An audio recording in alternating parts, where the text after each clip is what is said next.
Morning at MTV as the lockdown bites and enters week 2. We are speaking to two young people on the effects of this lockdown on the young people, and some of whom are watching millions of shillings in investment west away in malls and arcades and delayed payments, if I should say delayed contracts.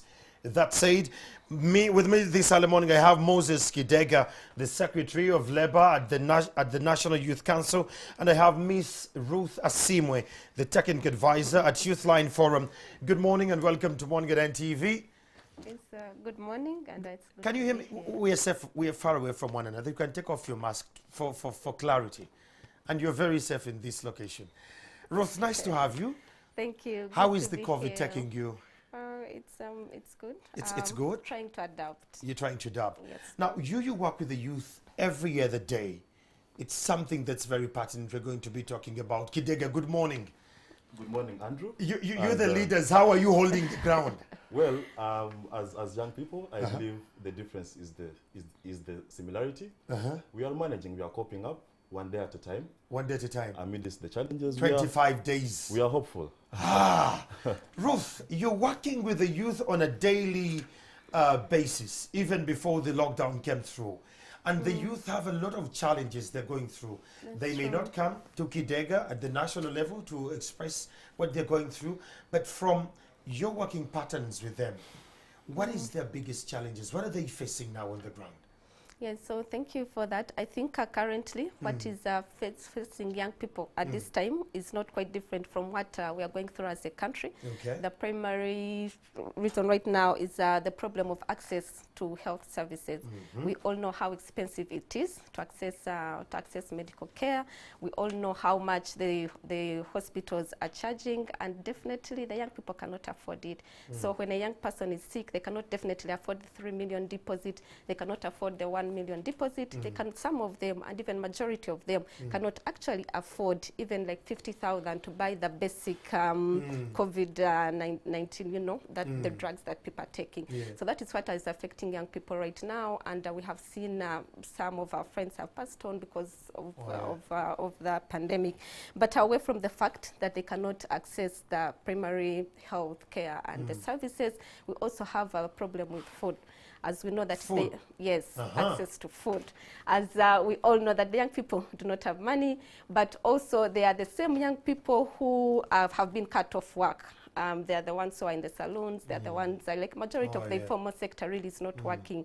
We are part of the non-essential workers. So what is happening right now with them is that their jobs are off, those who had jobs anyway, and then they are struggling to look for food to survive.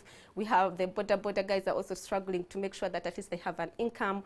The other day there was someone who was on TV. Actually, they're trying to sell something, but even people were not buying, and the police were telling them to go back. So they're really struggling to make sure that they have food on their table. Yes, and also if we go away from issues of food, issues of access to primary health services, we also have another concern when it comes to education. Yeah, so the young people, of course, we know that the average Ugandan is a 16-year-old girl, and this 16-year-old is the one who has gone back to disturbed every time I wake up in the morning and I see my son around home. Exactly. And I cannot invite the tutor to come in because I'm not sure whether the tutor is safe or not. Now I have to homeschool my own child, yet I have a morning show. How crazy that is now on my side as a very intentional parent. Yes. Now I'm imagining a youth who has a parent who is a Juakali, and maybe they didn't even go to school, and here they are, they're at home. Exactly, and I think with education, it has widened the inequality gap further. Oh, yes. Because we have children of the rich, and also children of sons and daughters, people working in government, international schools who have gone ahead to study. Oh, yes. The international schools have not closed; they're accessing their study online. But then our local young children, is at home. They have lost 2 years now, and the government is not really quite clear on what they're going to do to get the education system back. So even our education system was bad. It has taken us back like 4 years downwards, and then the girls who are in the in the villages, we have had an increase of teenage pregnancies. Oh, yeah. Actually, there are some districts where you find 5 out of 10 girls are getting pregnant. So there's quite a lot that is going on out of this Kidaga, when you lockdown. hear all these, Ruth is actually alluding to, what comes in your mind as someone at the national level? I think, first of all, good morning once again, and thank you our viewers for tuning in. I think what Ruth is trying to explain is anchored on the issue of the social, economic inequality that exists in this country.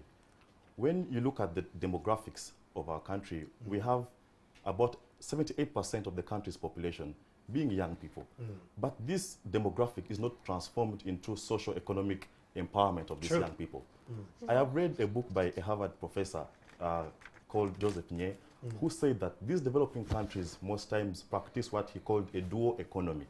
That you have a group of old and extremely rich people, and in Uganda that accounts for maybe about 20% of the country's population, that have the factors of production and control the same.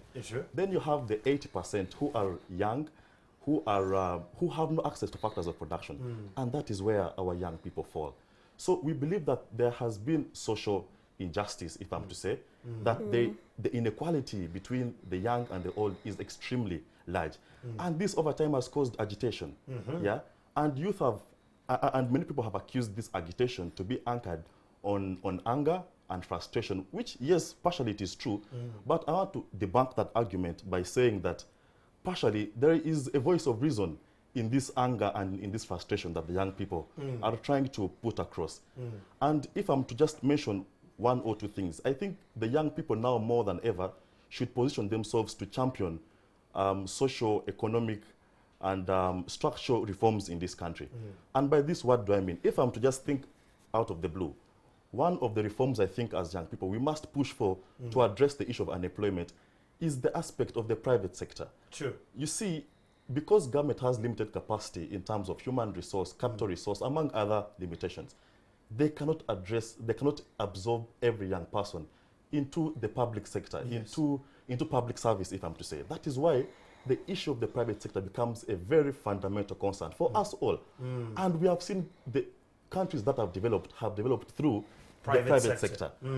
Our government prides in saying that our economy is a private sector-led economy. But I think in practice, that has not been the case.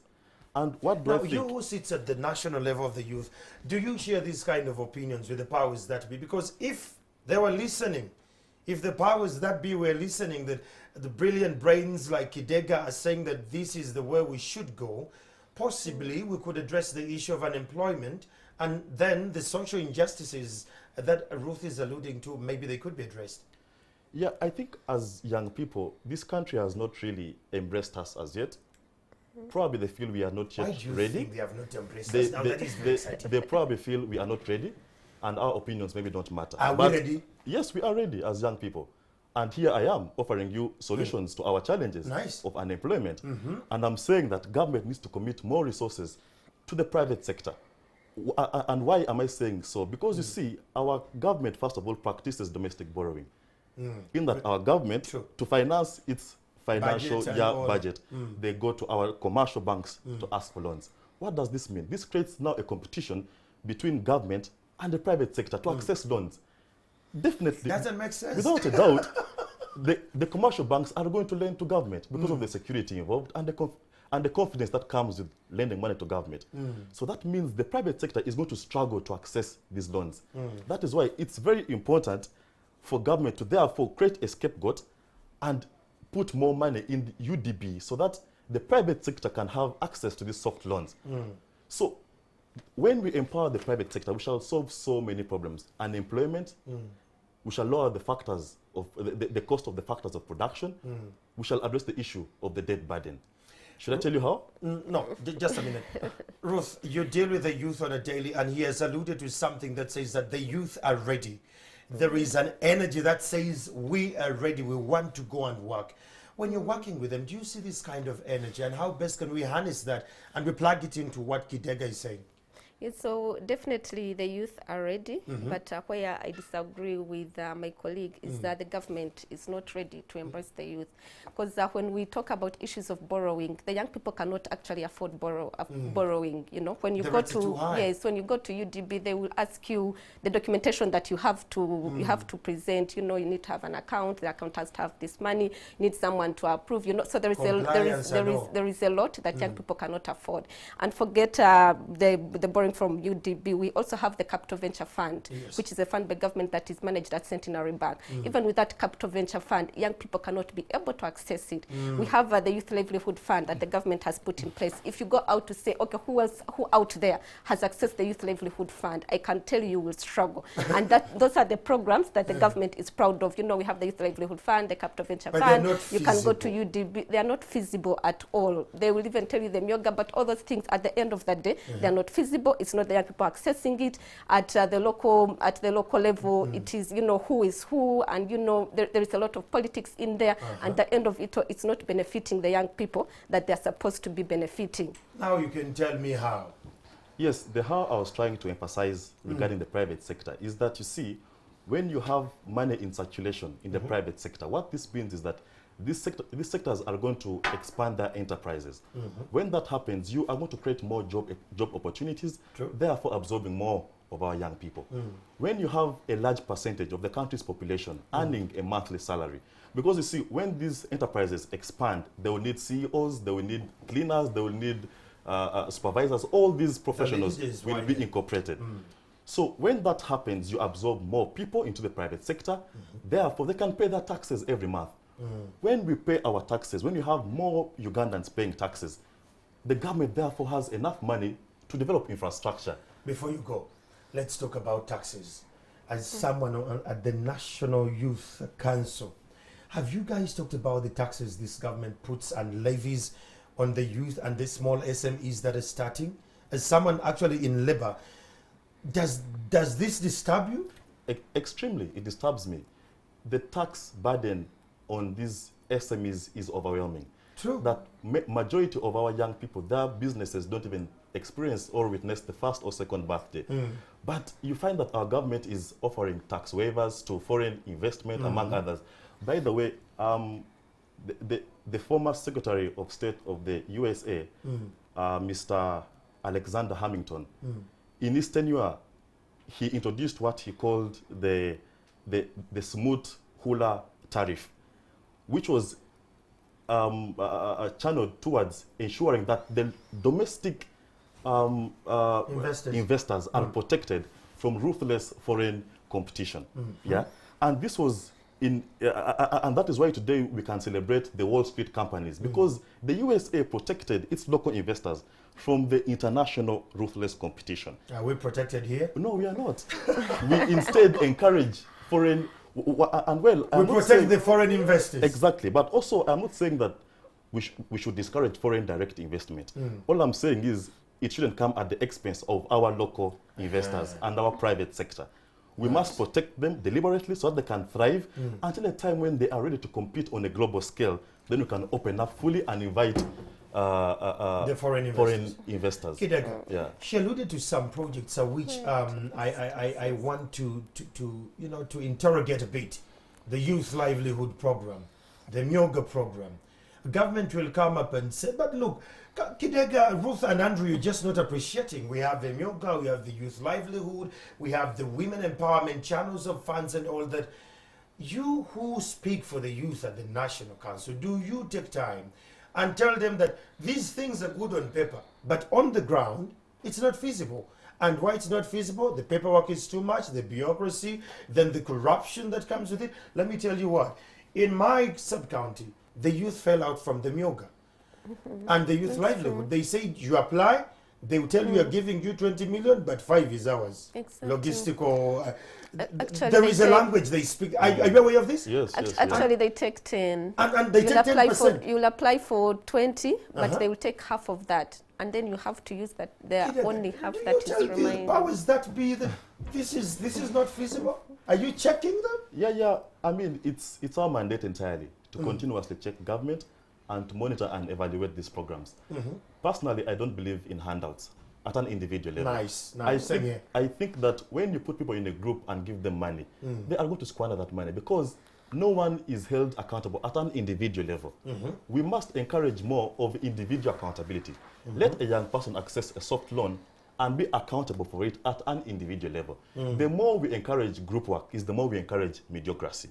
True. But also, regarding these youth programs, I think the cost of administration is too high. True. You find that, for example, about 20–30% of this money goes to administration. 5.5% of our Fuel, budget. yes, fuel goes to this person, this person's airtime. The administration cost needs to be cut down. Only then shall this money be able to play its role. But for as long as we have a very high cost of administration in these programs, I think we are far from realizing their benefits. Yeah. But you see, my comrade has made a very fundamental point regarding the youth participation and their access to these resources. The inclusion factor. Yes. And we think there's been, for a very long period of time, an information gap that if we can address, then we can say we have put our foot forward in addressing some of these challenges. So many of these young people don't even know how to access this youth livelihood fund and Emioga and etc. I think it's even those who know are frustrated. I think it's now imperative upon us, the National Youth Council, and I want to speak with confidence that our leadership, that is only 6 months in office, is going to make a difference, and it's going to improve the communication gap and disperse information across the youth divide so that they can access and benefit from such programs eventually. Okay, Ruth, he speaks so well because he's a politician at the National Council level, but he's very objective. Kidega, I really love it that you're cognizant with what we're going through on the ground as the youth. Now, Ruth, you've had the president speak. The president has promised, when he was having his State of Nation address, he promised a lot of things, and for one or two reasons, he didn't tap the youth bloc for some reasons. I don't know that you paid attention as I did. Yes. And what are some of these key promises you've seen from your end as a youth line entity? And you're like, this promise was made and it gave people false hope, and they waited and it has not come, it has not materialized. But not only that, the effects are wide as compared to just this statement. Yes, so I definitely watched the state of the youth, the state of the nation address, and I think it was a bit sad for me, because listening to what the president was talking about, I expected more, and so it was disappointing when some of the things were not mentioned. But when you get back to some of the unfulfilled promises, I'll start from the unfulfilled promises in regards to the lockdown. You know, remember when we had the first phase of lockdown last year, you know, they were first wave. The first wave, yes. Young people were promised education, you know. Yes. I'm still thinking radios. Of, yes, radios, we shall give you radios. You know, there will be materials sent, you know, we shall give you masks, you know. When the students are going back to school, masks will be available, radios, there will be online learning and all these things. And we did not see any. Nothing. And I think that was the first time they put up some articles in the papers, but beyond that, nothing. Not even saying, like, you know, what the president has been doing, you know, getting a day I'm going to be addressing the nation, and all radios are tuned on that. They could have used the same approach to say, you know, on this day, all radios, maybe TV stations, are going to be doing this kind of online learning so that everyone else can be able to listen.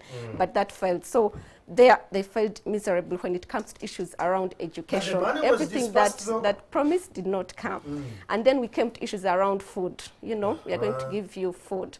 And then there were bags of posho and beans and things like that did not reach the person who really needed them. Sure. And some of the bags of food were actually found in houses like Kololo.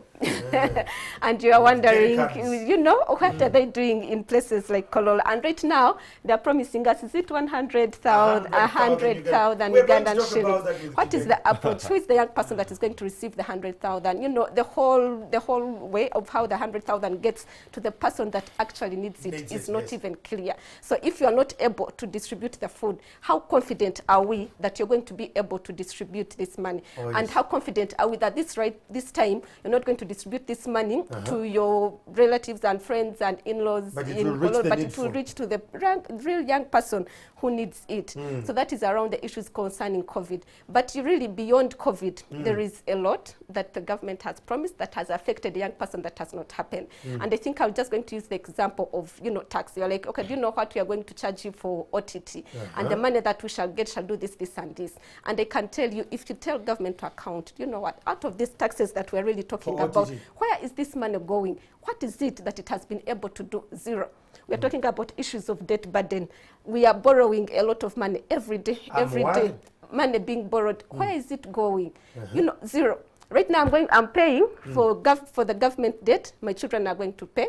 My great-grandchildren are going to pay. But you have to be in the lockdown, and your businesses are closed. And there is no government accountability. And there is the issue of COVID funds. And if government had spent even 30% of that money that they are given, that money that we are borrowed, we couldn't be in a situation we're in right now.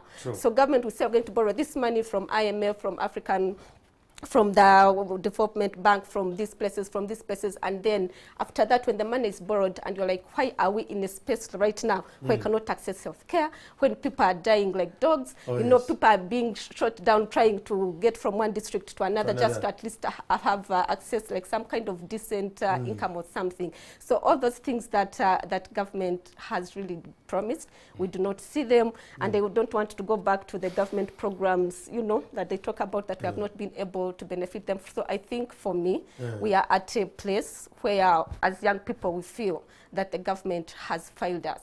And it's not just reflective of young people, but it's also reflective of the entire population in Uganda. And I think it's the time when we have to stand out and look out for ourselves, because we are on our own, and see how else do we survive, how else do we make it. Kidaga, did you hear how Ruth submits these things? These are very painful points here. The food, first wave, it didn't reach some people. Actually, I didn't get my mask. Government needs to give me a mask because they had promised that. It's a promise they failed on. I didn't get the food. And then we had donations and relief aid that came in from the different walks of life. And according to the Auditor General report, funds were misappropriated. And here we are holding on to the last straws to hold ourselves through this second wave of COVID-19. From where you stand as a leader at the National Youth Council, do we have a plan as a country that can plug the youth into the opportunities that be? Do we have a particular plan that has, that has been rolled out and the youth can plug in and it actually makes sense to them? Thank you, Andrew. I think, let me first take into account that the second phase of this lockdown comes at a point in time when young people and the country at large is still grappling with the effects of the first phase of the lockdown. To me, it's more of adding salt to injury. But I also want to say that it was a necessary evil, if I'm to say, because if you looked at the hospital records, we had the cases of COVID-19 surging and the death rates equally surging. So I think it was imperative, and I want to really applaud the government for being decisive on that matter. Painful as it is, it was for the greater good of our health as a country and as citizens. To answer your question on the aspect of how ready is government to roll out this program, but above all, are the young people being incorporated, or are they being given special attention? I think to be as objective as possible, I cannot speak with confidence that government has considered young people entirely. But speaking from our end as National Youth Council, we have made endeavors. We have endeavored to write to the Office of the Prime Minister. We have endeavored to write to the Ministry of Gender, which is, by the way, our line ministry. And we have hoped that they will take heed of our concerns as young people. We have gone ahead to categorize the young people who we feel qualify or are deserving of this desperate aid that government is rolling out on the 6th of July, if I'm right. And we are yet to hear from the Prime Minister's office, but in our submission, we were able to categorize and map the categories of young people who we feel are well positioned to benefit from this aid. One of which are the urban youth, our ghetto youth, living in Katanga, living in Kamocha. Those are the young people who we feel are priority in this time. Why? Because we all know that young people involve more in the informal sector. They've been living hand to mouth. They are the ones who have been cutting people's nails, who have been in the barber shops. And when all this has been stampeded, they are then found in a very dire situation. And I'm glad that my sister Ruth has highlighted on the aspect of us not being essential workers. And the youth, we are not essential. we are not essential at all. Why? Because what we do is more in the informal sector, and yet at this point in time, government is considering more of the formal sector as the essential workers. So we think that these categories of young people that we have endeavored to map and to categorize and to present to the respective authorities, we shall continue to advocate and encourage government to consider these categories of young people. You see, but Kidega, before you proceed, why doesn't government consider some of these proposals? Because these are brilliant proposals, and you table them to the powers that be. Where is the hurdle? Are we not aggressive enough? Are we not so intentional enough? Do we have some ring we just need to break through and get in there? you see, many things begin and end with the executive, which is cabinet. So if you have an executive that is fairly old, we believe that the views of young people are not being captured on the executive. True. Because that is where the policies are made and are considered. So if you don't have a youth voice on such a very fundamental decision-making body, then our ideas are going to be left out. It's until the current or the most recent appointments in cabinet that we are seeing some faces of young people. But in the previous, it has been an average of maybe 50 historicals. So we believe that some of these key decision-making bodies, if we had more young people sitting on them, then our views can be captured. I think there is a gap, and this I mentioned earlier on, the socio-economic injustice that exists in this country that needs to be addressed.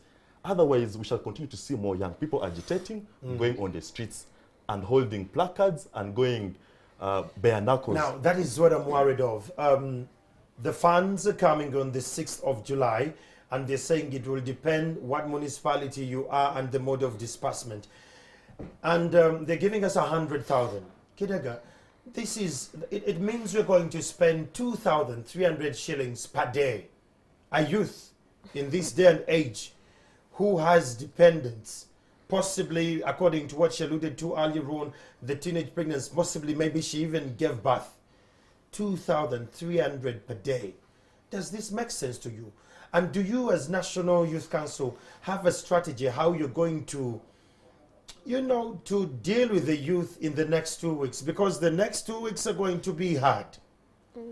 25 days into the lockdown, the next, by the time we say 15th July, the agitation, the poverty, it's going to be biting heavily. Do you have a strategy how you're going to mitigate that? Thank you. I have mentioned before that you see government is limited in capacity, both financial and human resource. What this means, and me, I will be a strong advocate for the private sector empowerment for as long as I can. Because we saw what happened in the first phase of the lockdown. The private sector came up to support government in so many of these endeavors. And that is when we saw government accumulating a bigger resource pool and therefore being able to support the citizenship. Now, if, because you've asked me, is 100,000 enough? Of course it's not. But this goes back to the fact that government has limited capacity. There is a threshold beyond which they cannot go. That is why we must at times rely on the private sector. But if you have a government that has really proven to be corrupt, and we have officials who have been accused of corruption and the laws have never dealt with them, then you are going to have the private sector losing hope in supporting government because of lack of accountability, lack of faith, lack of trust. And that will affect us. Yes, it affects, because if the private sector had faith and trust in the government, they would be contributing resources to support in such circumstances. Therefore, we would be having each household getting more than 100,000 because there is a bigger pool that has been accumulated or has been collected, both from government and the private sector. But if it is government doing it alone, trust me, it's heavy. We are far from reaching the target that we want to achieve. And that brings me to you, Ruth. Looking at the new crop of MPs we have in Parliament, they're youthful, they're very aggressive. Do you have some hopes in them to push this kind of agenda? Yes and no. Okay. So I'll start from the no, because traditionally, every time an MP has gone to Parliament, they're looking out for themselves. You know, the first 2 years they're paying off debt, then They're the second stabilizing. they're stabilizing, then the second, third, and I will talk specifically about the youth. The youth MPs, because that is my constituency. You know, the first year they're stabilizing, then the other years they're looking out for where they're going to go next. So their interests for young people have always been limited for some of them. But that is the yes and no. That is on the no part. However, maybe there could be hope, especially with we saw some of the MPs, and I don't want to talk about the opposition MPs, but some of them were really passionate. And the examples that I can easily point out, and I know that this one will really talk for and on behalf of the young people. And I think now our mandate is to look out who is our ally. The MPs that are there in there, who are in FDC with our ally NRM, who are those progressive NRM MPs that we know if we work with them, they'll be able to push for the agenda of young people. People power, who are those that are pro young people, and I think since most of them are new, there could be an opportunity, and it's something that we don't have to take for granted, but just take it up on and be able to engage. But also, lastly, what I really wanted to talk about beyond the MPs is this term that the government uses, and especially our president of Bazukulu. You know, in some kind of patronizing manner, Bazukulu. You know, when you have a Muzukulu in a home, you care about them, you think about them, you care about them. As my Muzukulu, you know, eating, actually, than any other person. So if this government is talking about the Bazukulu and they are not really thinking critically about them, then they should drop that term. But if they decide these are our Bazukulu, they drop that term, or they care about us, because honestly, they can do better for the youth. We know the problems that are affecting the youth. We know that they are the majority, 78% are under 35, with 21% of those being young people. By 2030, we know that actually Uganda has the earliest population. By 2030, we shall be much more of the young people. So these young people matter. And if we term them Bazukulu, this Bazukulu matter. And we can do better. Whether this time of COVID-19, we should be better by our Bazukulu. Beyond COVID-19, when we're putting in all these kinds of taxes, internet taxes, we should think, will my Musukulu be able to afford that internet tax? When you borrow money and you're not able to pay it, and you expect your Musukulu to pay, your Musukulu is not working. They'll not be able to pay. So they should be better by the young people. That's why I want to end. Let me just sample a few feedback. Those online, thank you so much on Twitter. I see a couple of you sending in messages. Es Kalyango Latif says, good morning, it's true, many youth have not been helped. I started my senior 6 in 2018, but I failed to join university. Even my small business was swept in COVID, selling sugarcane, but too far. Mutuyambe, Kale 50K will be enough for me. Then Haysom Kase says, true, some changes are needed through creating jobs within the country. Kideka, you on point there. Then someone here says, a very good morning. Ruth, you've hinted on the real key issues that are affecting our community. If you don't know anyone, you can't get any job and you can't get any opportunity. I'm still trying to look at some feedback here online. Okay, some other people are just lamenting here. Finally, so finalizing this conversation. They didn't mention on employing children of the rich. They have those are the connections. Final one, Kidega. Andrew, let me, before I leave this opportunity, really, let me say this. That my focus is on the youth employment and creating more jobs. Yes. And to this, let me just mention the aspect of labor externalization. You see, because of the limited capacity within the country, many of our young people have found themselves finding jobs outside the country. For example, in the Middle East. We believe that this has been a viable option. Whereas taking our labor outside, one way or the other, could cost us eventually, because at the end of the day, labor will be limited, therefore becoming more expensive. But we think that if the bilateral agreements between these two countries, Uganda and these countries in the Middle East, Oman and all these, actually, we have one pact in the whole of Middle East. Uganda has a pact with only Jordan.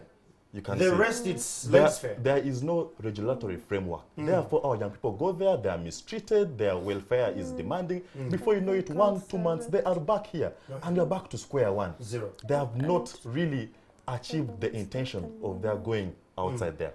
But also, let me mention something to do with public service. We think that this government must deliberately adopt what you call a gradual phase-out system, where, because public service has entry-level jobs, Yes. but you find that an entry-level job is being held by someone for 20 years. That is why you find there is an impediment. There is a buffer. There is a buffer. Yeah, in that our young people are not being incorporated into public service. But if we had an attempt that phases out people, more so in the entry-level jobs, we can have more new energy coming into public service and therefore rising up the ranks as much. Last word, Ruth, as we're finalizing this, the recommendations you could give to the government and the youth, how we plug in. Yes, so I think my recommendation for the youth is that we can hold each other's hands and work together and be able to secure our own future. And then the recommendations to the government, they have good policies, honestly. That one I will agree. Our policies are good, and then the kind of programs that they do recommend, you know, the Youth Livelihood Fund program that we have all alluded to. If you look at the paperwork, it is good. perfect. So my simple recommendation, just do the implementation. Perfect. That's all. And Do the also encourage them implementation. to observe SOPs, really. Oh, yes. We are in very desperate and unique times, That's and true. I encourage our young people to observe SOPs. And I believe that at the end of the day, we are hopeful and shall come out stronger as a country. Very much so.